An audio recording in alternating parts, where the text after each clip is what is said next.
So, Lee Qiller, Hi. how would you describe yourself? I would describe myself as I think pretty creative, and Yeah. I think about a lot of stuff quite differently from most people, Yeah. and that makes me sometimes rather um not into socializing a lot. But anyway, it's just that I feel like I'm within my purpose all the time, and I'm really optimistic. Yeah. So that thing you said about seeing stuff differently. Yeah. Do you want to elaborate on that? What do you see differently? It's just a lot of things in life. For example, certain values, and normally, mostly it's about how people should live their lives. Yeah. I think a lot of people now are really anxious, or they're going after things that don't really matter to me, Yeah. and I don't think should matter to anyone. What, like Such as money? money, appearance, Yeah. style, that kind of thing, designer brands. I don't think these are the things you should be looking for in your Yeah. life, and I think you should you should be actually trying to achieve something on your own, and not blaming everything on everyone else when you fail, Yeah. and that kind of stuff. Take personal responsibility, Mm. and and I think that's absolutely just the purpose of life. It's not Yeah. gonna be it's not gonna be all fun and games Yeah. and relaxation. There's gonna be bad people, there's gonna be tough situations, that kind of thing. Yeah, it's quite deep, to be fair. It's quite a deep beginning. So over the last few sort of months, there's been quite a lot of growth, quite a lot of gain in your audience. Not really, because now I just dropped to 68 monthly listeners. Is it 60? When I wrote these questions, which was a little while ago, to be fair, it gone up 2,000% your audience on Spotify. I think it was like 3K or something. I don't know where it peaked It's at. like my peak in monthly listeners is I think it's around 1,900 or something like that. Yeah. But after I haven't released anything in a while, Yeah. like in 1 or 2 months, and I got kicked out of the playlist for some reason, Oh, right. because I think they only keep the newest songs in there. Yeah. Because before, for Isabella, my most popular song was in there, and it just got like streams every day, and Yeah. more people following and stuff. Now I just dropped. I've been dropping monthly listeners Yeah. over the past few weeks, 2 weeks, I would say. Mm. But I don't really care about monthly listeners as Yeah. long as I got followers. It's Yeah. fine, because So- Is consistency quite important when trying to build up a career in music, digitally? of course, because now we're in this algorithm, right? Yeah. Whether it's YouTube, Spotify, and other streaming platforms, and also you gotta market yourself on social media, Instagram, Facebook, whatever. This algorithm treats people better when they have consistency, Yeah. because then you can get more views and more people to like you and stuff. Because we're in an era where people don't really have that much patience, Yeah. and if you don't keep them updated with anything, they're gonna lose patience, and they're gonna unsubscribe or unfollow you, and that kind of stuff. Yeah. So yeah, consistency is definitely really important. Yeah. Yeah.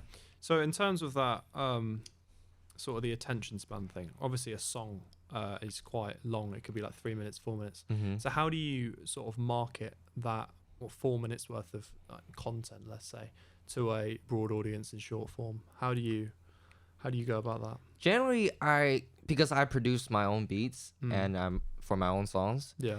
I try to make the production of the instrumental, let's say, of my song very creative, and I try to make it to not sound like most other songs. Yeah. Chord progressions you're so familiar with, such as 1-5-6-4. That's a really, I would say, overused chord progression for a lot of popular songs. Yeah. And so I would just stay away from using that. And apart from chord progressions, I experiment a lot with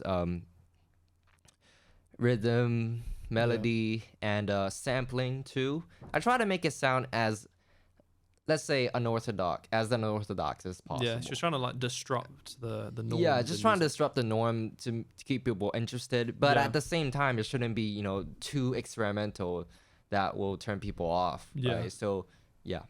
So stemming from that whole sort of thing, creative process. How do you go about creating a song, and what is your sort of creative process if you had to like sit down and write a song right now? That's quite broad, I know, but I would say at first, I need a theme. I really need to think about what this song is to express. Because if I don't have that in mind, the whole the whole songwriting process just becomes pointless for me. yeah, If I don't have any idea of what I'm going to express with this song, and I just kind of go along with it, and then I find a purpose. No, that's not Yeah. the way I do this. And so first I need to find a theme. I need to find a message for this song, and then I probably write lyrics, or I start making the instrumental, the beat first. yeah, Yeah, and I kind of just write the lyrics and produce the beat simultaneously Yeah. as I go along, making changes to the beat to suit the lyrics or vice versa. So is that not what most people do? Do most people sort of tend to start with the lyrics or the beat if they're making their own stuff, or do they sort of do it at the same time, like you? I think a lot of people do it at the same time. Yeah, Because you gotta understand that the beat or the instrumental and the lyrics, they're not two separate things. yeah, Because a lot of beginner rappers I see, or I was a beginner rapper too. yeah, I wasn't making my own beats at that time, but the same is I write the lyrics first, and then I go online to find a beat that's gonna suit my lyrics, yeah, and then I just see if it fits. Well, of course, there are things, there are times when they kind of fit, but they're not 100% optimized or actually perfectly designated to fit each other, yeah, because you're kind of forcefully trying to put them together. And the mood of the beat is not something you can control, right? So it's just you're kind of forcefully gluing the beat and the lyrics together, and that's not gonna work. So you're kind of just filling the lyrics to a beat, yeah, and instead, what you should do is do the beat and the lyrics together simultaneously, Yeah. because they're both part of this creative process. They have to suit each other. Yeah. They have to complement with each other. Some rhythms, with the flow and everything. For example, at this bar, I want to say a punchline, right? I want to say a punchline. Maybe at the end of the word, at the end of the sentence, I want it to really punch. Then I might, drop out the beat, right? Yeah. Then I might drop out the beat. I can do that at the same time. Yeah. And that's just one example of how you can do that. Yeah, I find it really interesting to just hear like how you and just anyone like goes behind creating something, because it differs for everyone, which I find quite interesting to listen to. So your most popular song, Isabella, which you mentioned before, which I've got a quote from, which I'll ask you about in a minute. But what's sort of the story behind that song and the context of it? It's just that see, I was in this school when I was in China,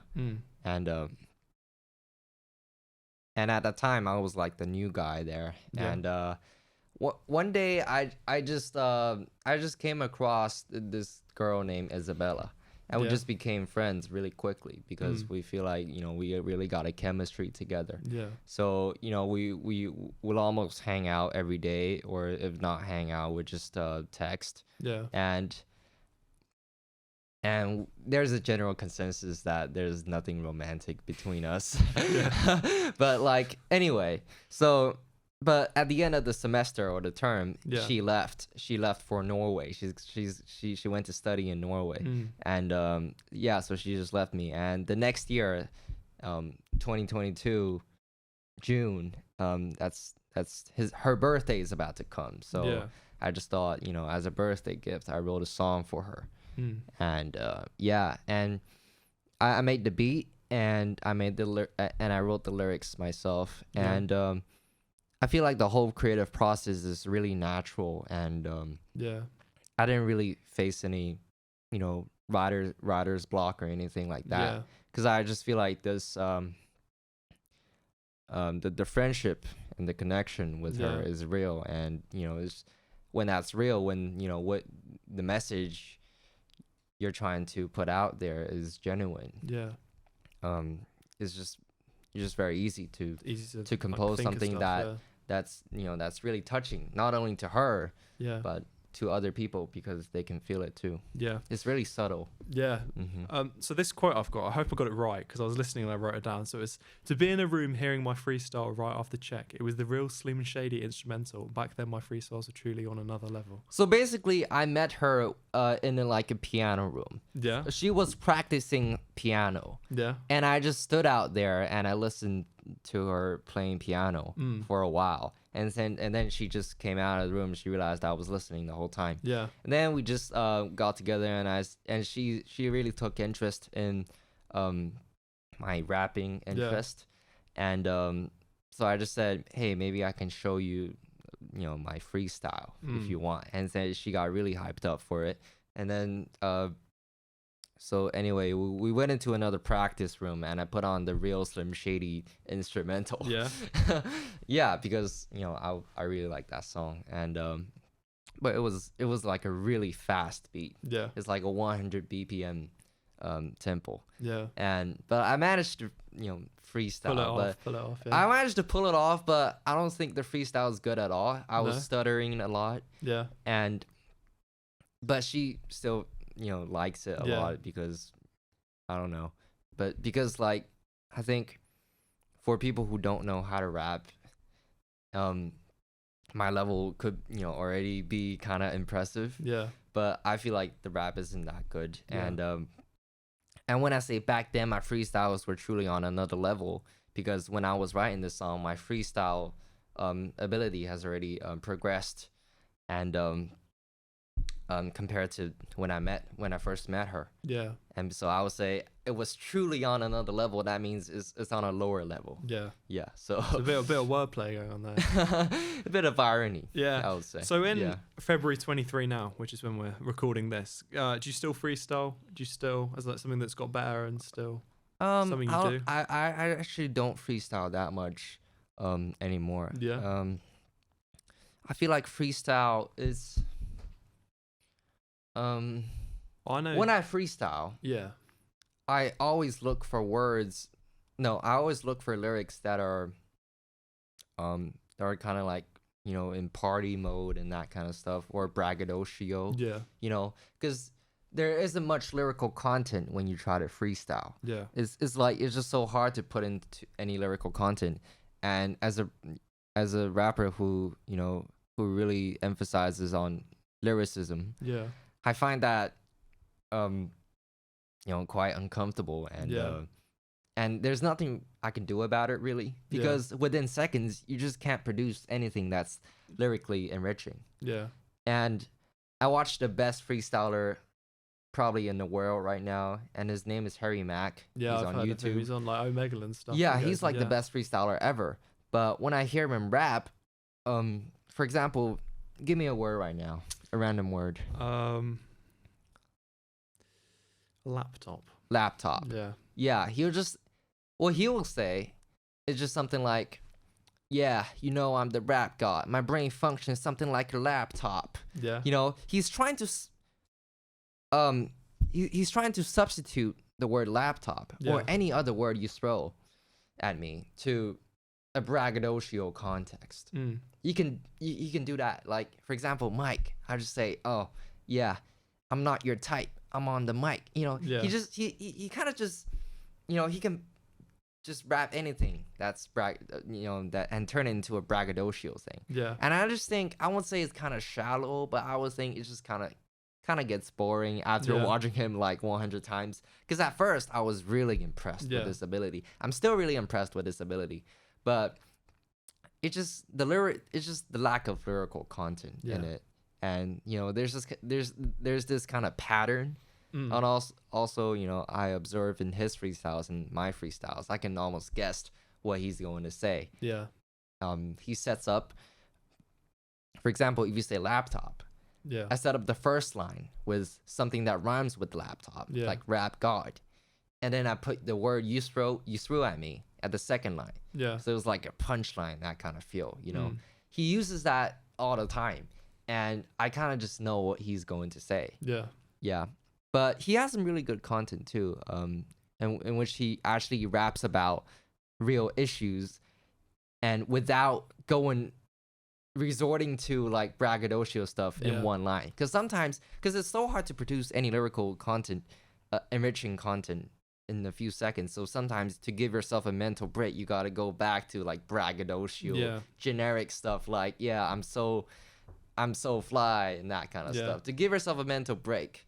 So I just think, I still respect freestyle as an underground art, but I just don't really, concentrate on practicing it anymore. Yeah. So do you think it's sort of can anyone learn to freestyle? Yes. Or is it's not a talent? Well, I mean, it is a talent, but it's not something like you either just can or you can't. Like it's something everyone can do it. I think for most things in the world, anyone can do it. Yeah. First of all, you have to have a sense of rhythm and flow. Yeah. Over a beat, you got to be able to scat. Yeah, you got to like understand music.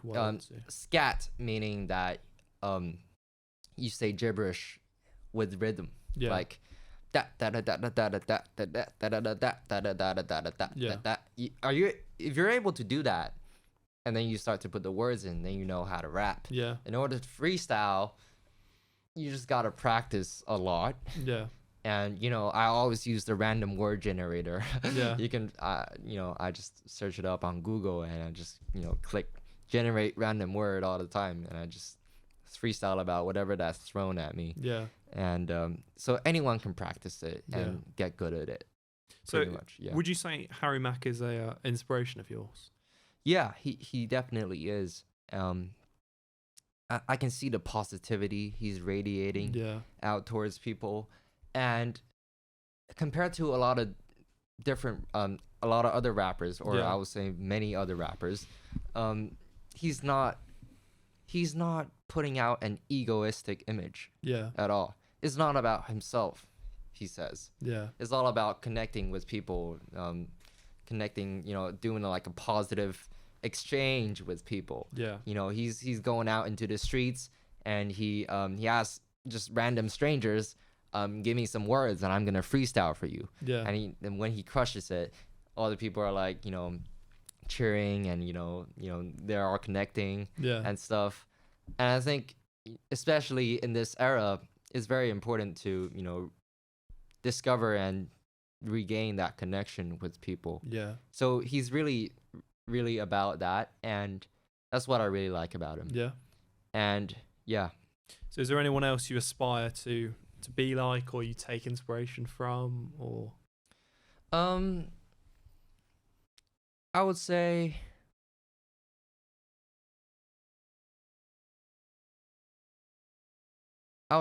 Tupac. Yeah. Cuz he's really lyrical. And I like a lot of his songs. Yeah. And the fact that he lived a very difficult life, that's totally different from mine. Yeah. And I think that really inspires me to carry through and remain optimistic. Yeah. And keep speaking my voice regardless of the difficulties, because every time I have my own difficulties, I think of what he endured. Yeah.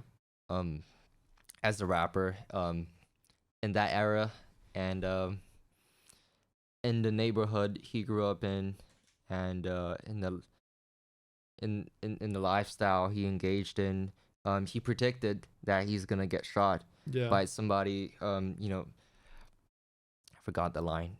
It's in changes. Rat tat tat tat tat. That's the way it is. Yeah. So it's like he's saying that some guy he pissed off years ago is gonna come back to him and shoot him. Yeah. And that's what happened to him. Yeah. And I just think it's wow. He died at a very young age, and all of that, and I can't empathize with him at all because I don't have the same experience. But He definitely inspires me a lot. Yeah. Yeah. So rapping in English as not your native language, how do you find that sort of that switch uh, into English? Because I know you've got a few songs in is it Mandarin? Yeah. So a few songs in Mandarin as well. So do you find like writing in, I don't know, English easier or Mandarin easier, or I how do you actually find find that? writing in English easier. Yeah. Actually, because it's the language I actually think in. Yeah. Because daily, my brain thinks in English. Yeah. I speak to myself in English. Yeah. And I think that's mainly due to um, English being the language of most of the media I consume. Yeah. Whether it's from a large part of that is from YouTube videos. Yeah. I got really addicted to YouTube probably like 2 years since 2 years ago, Yeah. because actually in China we don't even have YouTube. Yeah. YouTube was blocked. Yeah. It was banned. So, and the Chinese video streaming platforms, to me, they're not really diverse in content and Yeah. everything, and they cannot really go very bold because of certain censorship limits. Mm. And so I got really addicted to YouTube and just started watching YouTube all the time. Yeah. And so that's part of the reason why English has become my dominant language for all my thoughts and ideas and everything. Yeah. And also, apart from YouTube, I watch a lot of English movies. Yeah. Not necessarily English movies, but like movies in English. Yeah. And also songs in English. Mm. Yeah, particularly rap songs in English. Yeah. Cause,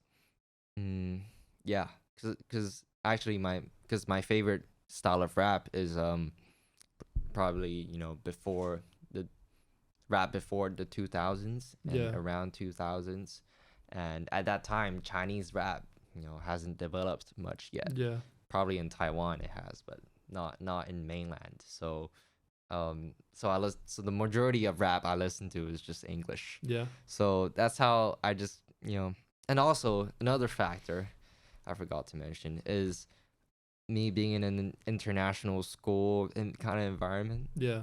because actually since middle school, I don't know if that's the way you call it in Yeah. UK. Yeah. Yeah. I think primary, secondary school. Yeah, Yeah. secondary think school. about that, It's yeah. like the school Yeah, right yeah. after primary school. Yeah. I've been studying in English. Yeah. Apart from Chinese, apart from the subject Chinese, Yeah. all our subjects are taught in English. Yeah.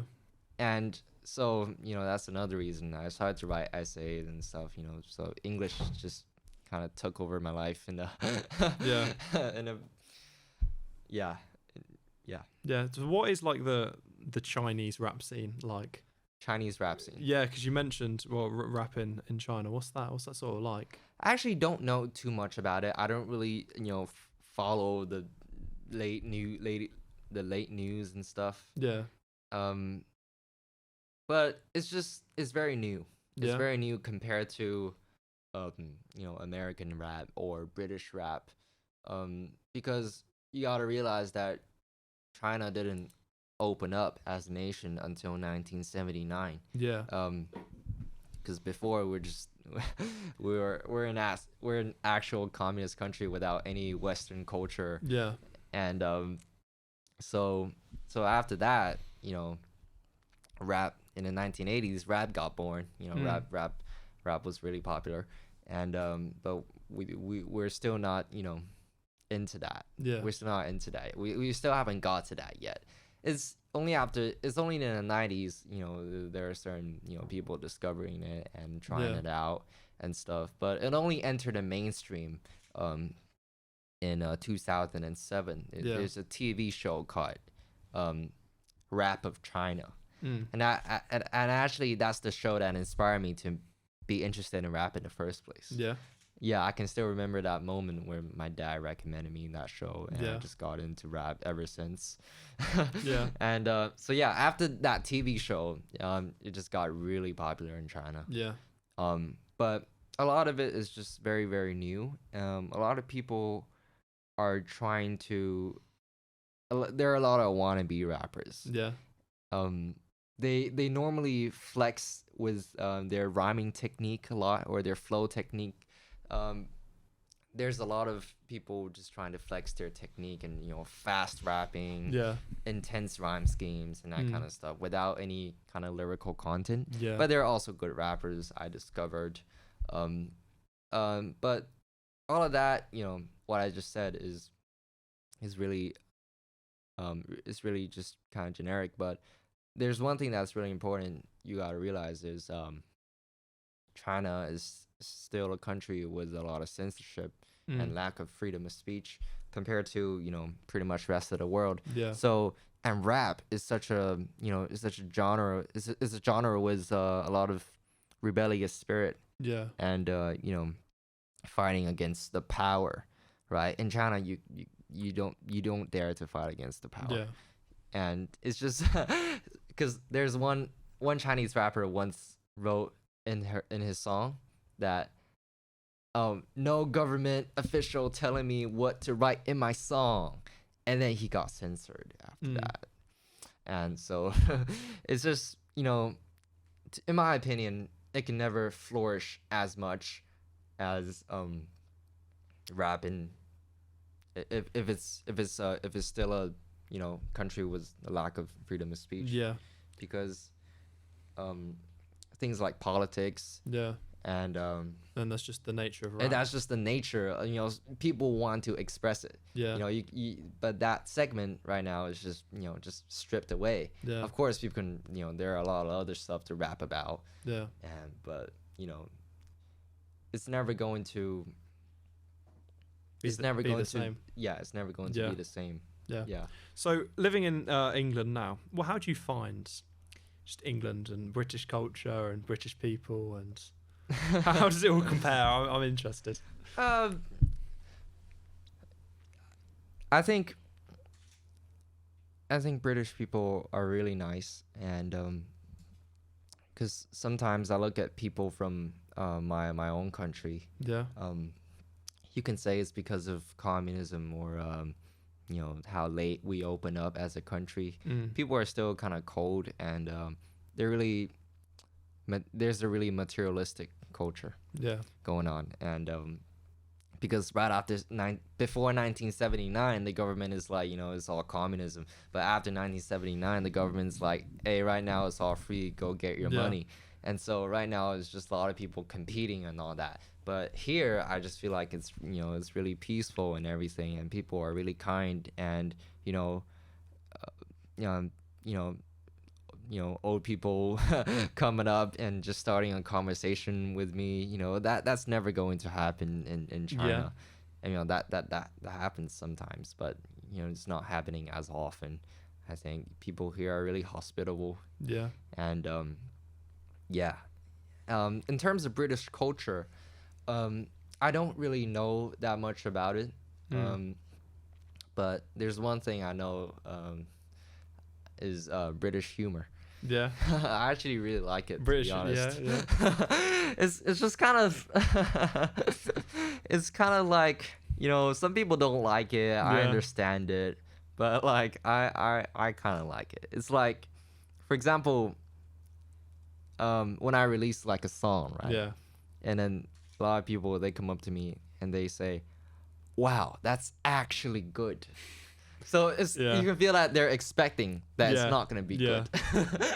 And I just think it's some people might find it offensive or anything, but I think I take no offense to that. Yeah. It's just kind of like, because it's still a compliment at the end of the day, even though it's still a compliment, and also it's just still kind of like, like, I don't know how to describe it. It's really subtle, like it's just kind of like, I'm cool with myself. Hey, let's see what you got, that kind of thing. Yeah, it's sort of like almost offensive, like almost a bit rude, but then just like right on the brink of it. Yeah, I feel like but if you take offense to these kind of humor and stuff, and people will consider you not having that sense of humor and that kind of stuff. Yeah, I learned it the hard way, because when I first got here, people banter about me and stuff, and I thought, I'm being bullied and and stuff like that.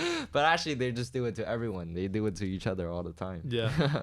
So in terms of people around you, people you know, family, friends, what do they all think of your music? How do they take it? Do they like it? Do they not like They it? really support my passion Yeah. and stuff. My parents in particular. Mm. My parents they frequently give me a lot of advice on my directions and stuff. Yeah.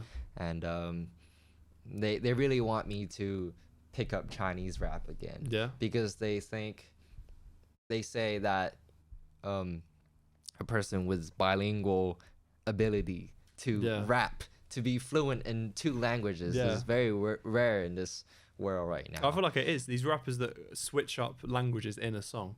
Yeah. I feel like that's crazy. Yeah, that would be crazy really talent, cool. Yeah. And I think my Chinese rap writing ability, lyricism is really good too. And so yeah, they really support my passion and stuff. Yeah. And my friends or like my peers, they really support me too. Some look up to me Yeah. because especially my Chinese friends, because a lot of them they're drowned in academics. Yeah. It's a lot of they're studying in IB over there. But it's not the same as over here. Yeah. Because there's 1.3 billion people, 1.4 billion people in China. There's just so much competition. Yeah. So they're drowning themselves in that, and they feel like me, while dealing with this academic pressure, can also being able to develop a passion on my own and actually work through it, and they saw some of my achievements, and everything. They just feel like I really got something. Yeah. On I my feel own like and stuff. when I've seen you perform in England, obviously with people that I don't know how to, like, they know you but they don't know you, sort of thing. Like, they know you to say hi to, but they're not necessarily your friend or whatever. Like, people go crazy when you perform, and like everyone's jumping around. So how does it feel to just have people look up to you, people actually like sing your lyrics back to you when you perform? I feel People really know your honored. words. I feel really honored, of course. Yeah. It's definitely feels very good and encouraging to be liked, and it definitely motivates me to create even more music. Yeah. Sometimes when I'm down, or I'm lacking in motivation, like recently I just got really sick. I can't really produce any music. I keep reminding myself of people who support me and that kind of stuff. Yeah. So I think I really appreciate it, but at the same time I don't want myself to be idolized in any way. I think people should have their own lives. They shouldn't look up to somebody or somebody's lifestyle and say, that's the definition of success. Yeah. And if they don't achieve, the kind of success I do, then, they're feeling like it shouldn't be like that. Yeah. It's like the best people to look up to are like the people you wouldn't look up to. The humble people are the best people to look up to in terms of, is that what you're sort of getting at? Yeah, definitely. Yeah. So when you make a song, obviously your songs are quite deep. They're quite, I don't know if they're deep. Some of them are deep. There's a lot of meaning behind them. The lyricism behind them is all there. What do you want people to take from your music? Obviously it probably changes per song, but overall, or as a specific example, what do you sort of want people to take from your music when they listen to it? Generally just there are two types, I think. Yeah. Two types of message I put out in my songs. The first kind of message is I just want people to feel better. A lot of songs, such as How We Do It. Yeah. It makes people really upbeat, makes people want to dance and sing along with it. I think that's probably my favorite song as well, I reckon. Yeah, if it makes you feel happy and everything, it's I really appreciate it, and that's kind of my goal. So I just want to make them feel better. I also plan on writing a song to comfort people who are in like who don't see a way out, that kind of stuff. So that's the first type of message I want to put out. The second type is I want people to think about things. I want people to think about important things, Yeah. whether it's about life or our society or the world, our lifestyle right Yeah. now. For example, the song This Generation I'm going to release tomorrow. It's a reflection on, obviously, as the song's name suggests, this generation. But also, just our lifestyle being very, being so digital Yeah. and, very convenient. Yeah. I think, that's something to reflect on. Of course, people don't have to agree with me on everything, Yeah. but I think if I want to provoke thought, Yeah. that's the main idea. Yeah. That's the second type of message I usually put out. Yeah. Yeah. So your new song that's coming out tomorrow, which will be out by the time everyone's watching this. So Yeah. Qiller on Spotify, go listen to that. Apple Music, everything. Yeah. What is, so you obviously mentioned it's about this generation, as you can Yeah. tell. So specifically with that song, what do you want people to take from that song? Apart from obviously appreciation, like you mentioned there. I really want to challenge people's mental norms. Yeah. I think it's more specifically focused on the audience is the targeted audience is more specifically on people in my generation, Yeah. my peers, because I actually see a lot of problems within my generation. Yeah. I don't want to say anything that's generalizing or anything offensive or controversial here, Yeah. but it's just some of my observations Yeah. and some patterns Yeah. I see, whether on the internet or in daily life. And yeah, I really want my peers to reflect on this, Yeah. and and figure out a better way to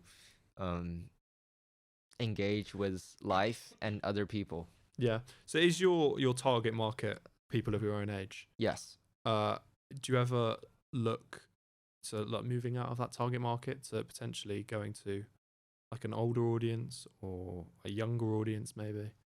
Is that something you'd look at? No, I'm not really concerned about that. Yeah.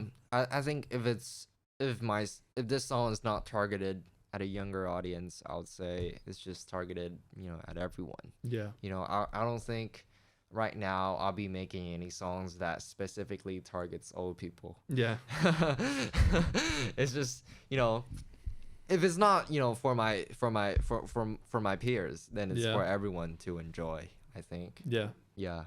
So where do you see yourself in, I don't know, 2 years, 5 years, 10 years? Is music something you want to pursue as a career, or is it just a hobby, or am I going to see you at like Wembley in a few years' time performing to where are you gonna be? Probably not Wembley. I don't You want gotta to have believe, you never that. know. I don't want to have that high, expectations that are that Yeah. high. But it's definitely something I want to pursue. Yeah.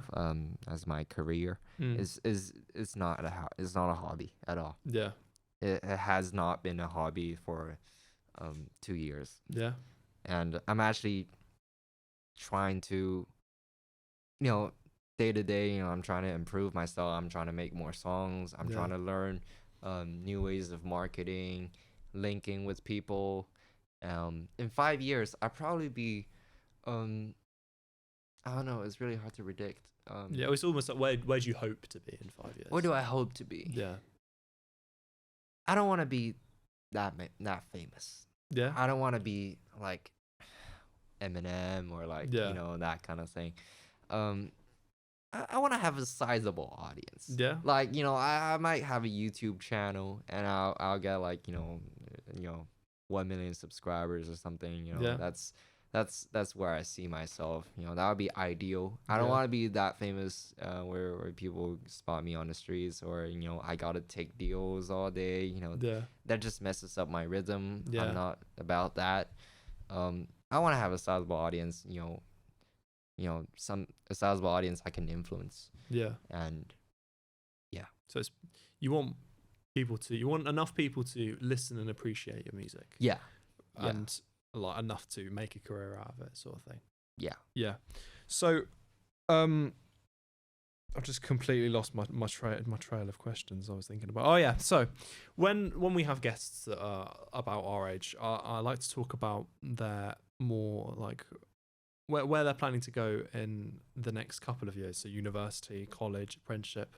So what do you plan to do with your A levels, and where do you plan to take them in terms of education or not education? Uh, for A levels, I only have 3 subjects now. Yeah, Math, physics, and music tech. I just try to do my best. Um, trying to get 2 A stars maybe, and yeah, just trying to maximize my chances.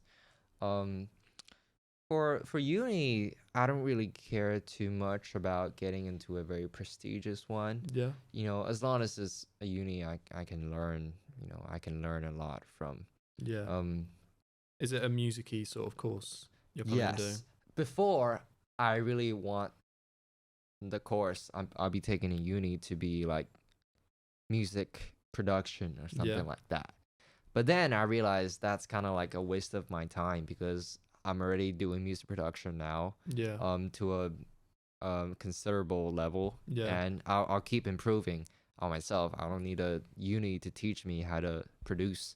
mm, So I probably go into something like music tech, that kind of thing, yeah. like more on the tech side. So more practical sort of thing. Yeah, rather more than, more practical sort yeah, of thing. Something that can actually, potentially earn me some money yeah, in the future. Because if I can only, the only skills I have is compose and write rap songs, yeah, you know, these skills, they don't serve other people. yeah, They're just for myself. yeah, And I'm already doing that. I already have these skills, developing. yeah, So I might as well learn something that's, practical and, you know, and that can provide a service to some people. yeah, Because, I actually like doing that too.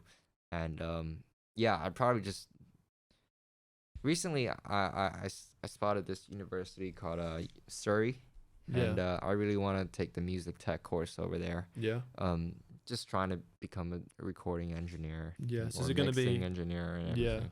the Yeah, uni in England is the plan, or somewhere else? probably. Yeah, If not England, then maybe America. because I know America do some big music courses in like LA and Yeah, all of these sort of places.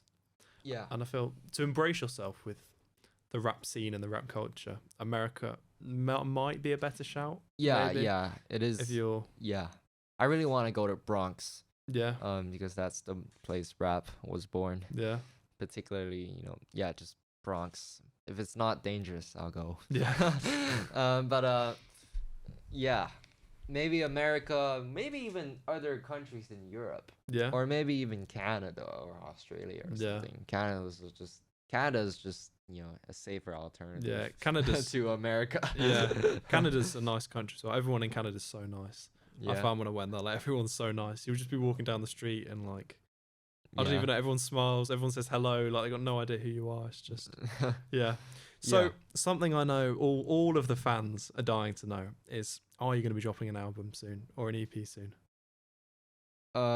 Probably not. I'll just stick with singles for now Yeah, because they're easier to. I would say they're more worthy yeah, because an album takes a lot of time. You gotta have like more than 7 or 8 songs yeah, compiled together. Producing one song right now for me is just it's just a whole lot of time I have to put in, yeah, and so I can still market an album just like I market a single, mm, but um if it does not like blow up or attract considerable attention, yeah. it's just kind of You feel like it's wasted time. yeah, Yeah, to put it frankly. But of course, if I compose that many songs, it's not really a waste of time. yeah. But it's just the main thing is it's just that I need so much time to produce that many songs. yeah, So the whole time I'm producing all the songs for the album, I can't you really release anything else, yeah, right? So there's this huge gap between my previous release and my album release. yeah, and so I might see some followers I'm following and that kind Yeah. of stuff. Yeah. So in order to be consistent with my releases and uploads, I'll just stick to singles for now. And yeah. Would you ever say go to a studio, just record and have someone else mix and master and produce your music for you, or do you enjoy the producing and the mixing and whatever as much as you enjoy the actual rapping as such? I enjoy the producing as much Yeah. as I enjoy the rapping. Producing sometimes, of course, it could be more tedious Yeah. than rap. There's this meme on the internet. It was just people think, being a producer, expectations, doing all the cool stuff. Yeah. Reality, just selecting all the snare sounds. Yeah. Trying to find the perfect snare sounds. Yeah. It could be very tedious. And Yeah. Rap in general is really free. But I really enjoy producing, Yeah. composing, because it actually just it optimizes the song Yeah. for the rap to fit in to so it's like and the feeling that this whole song is composed by me, Yeah. instead of just I found a beat online and I just rap it. I didn't do the whole thing. I Yeah. don't want to it just feels kind of it does not feel Yeah, no, I as know good. what It you does mean, not feel yeah. as good as me engaging in the whole process. You know Yeah. what I'm saying?